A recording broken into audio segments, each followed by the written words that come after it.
കർക്കിടകത്തിലെ സുഖചികിത്സയുടെ ഭാഗമാണ് അല്ലേ പത്തിലക്കറി, പത്തില കഴിക്കലൊക്കെ. അപ്പോൾ അതിൽ ഒരു പ്രധാനപ്പെട്ട സസ്യമാണ് കേട്ടോ ഈ കഞ്ഞിത്തൂവ എന്ന് പറയുന്നത്, അല്ലെങ്കിൽ മുള്ളൻ തൂവ എന്നും പറയലുണ്ട്. അപ്പോൾ നമ്മുടെ ചാനൽ ആദ്യമായിട്ട് കാണുന്ന കൂട്ടുകാരൊക്കെ ഉണ്ടെങ്കിൽ ഒന്ന് സബ്സ്ക്രൈബ് ചെയ്യണം കേട്ടോ. പിന്നെ 10 ഇലകൾ പറഞ്ഞാൽ താള്, തകര, തഴുതാമ, പയറില, മത്തനില, കുമ്പളത്തില, നെയ്ക്കുൻപ, ചേന, ചീര, നമ്മുടെ കഞ്ഞിത്തൂവി കേട്ടോ. ഇതാണ് 10 ഇലകൾ. അപ്പോൾ ഇതിൽ നമുക്ക് പരിചയമുള്ള ഇലകളാണ് ചേമ്പില, ചേനയില, പയർ, മത്തൻ, കുമ്പളം, ചീര ഇതൊക്കെയും.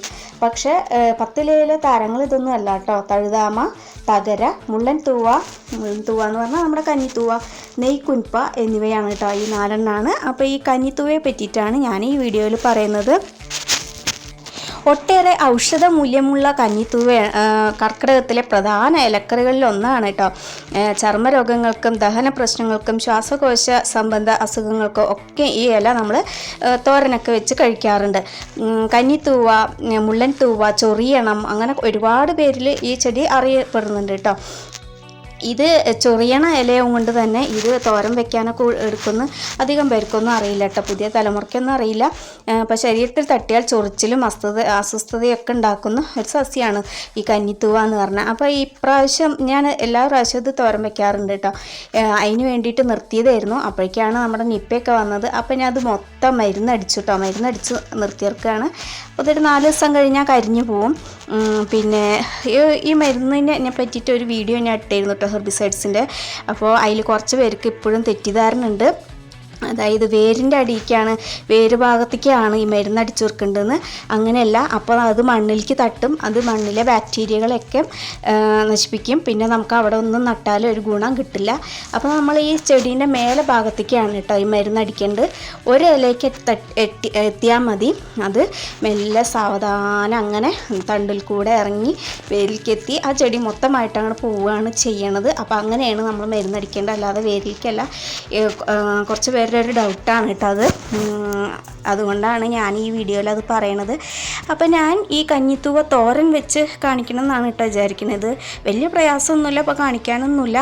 ഒരാഴ്ച അങ്ങനെ കുട്ടികൾക്ക് ഉണ്ടാക്കി കൊടുക്കണം എന്ന് വിചാരിച്ചതാണ്. അപ്പോഴാണ് പിന്നെ നമ്മൾ അങ്ങനത്തെ ഒന്നും ഉപയോഗിക്കണം ഇപ്പോൾ ശരിയല്ലല്ലോ വെച്ചിട്ടാണ് ഇപ്പോൾ ഇലക്കറി ഒന്നും എടുക്കാത്തത്. മത്തനും കുമ്പളങ്ങയും എല്ലാ ഇലയും ഉണ്ട് കേട്ടോ. പക്ഷെ ഇപ്പോൾ ഇപ്രാവശ്യം അതൊന്നും എടുക്കണില്ല, കുറച്ച് കഴിയട്ടെ എന്ന് വിചാരിച്ചിട്ടാണ്. പിന്നെ നമ്മൾ ഈ മരുന്നടിച്ചാൽ തുടങ്ങുകൊണ്ടൊന്നും കുഴപ്പമില്ല കേട്ടോ പിറ്റേ ദിവസം മുതൽ. കാരണം മരുന്ന് ഇങ്ങനെ ഇറങ്ങി തുടങ്ങിയിട്ടുണ്ടാവുമല്ലോ. മരുന്ന് നമുക്ക് പുറത്ത് കാണുമൊന്നുമില്ല, അതുകൊണ്ട് അപകടമൊന്നുമില്ല കേട്ടോ. കുറേ പേർക്ക് തെറ്റിദ്ധാരണകളാണ് ആ മരുന്നിനെ പറ്റിയിട്ട്. അപ്പോൾ ഇത് നമ്മൾ പറിച്ച് നല്ല കയ്യിൽ കുറേ ഗ്ലൗസൊക്കെ ഇട്ടിട്ട് വേണം കേട്ടോ പറിക്കാൻ. നല്ല ശ്രദ്ധയോടെ പറിക്കണം. ഇതിൻ്റെ പുറം ഭാഗത്താണ് ഈ ഒരു മുള്ള് പോലെ സാധനങ്ങളുള്ളത്.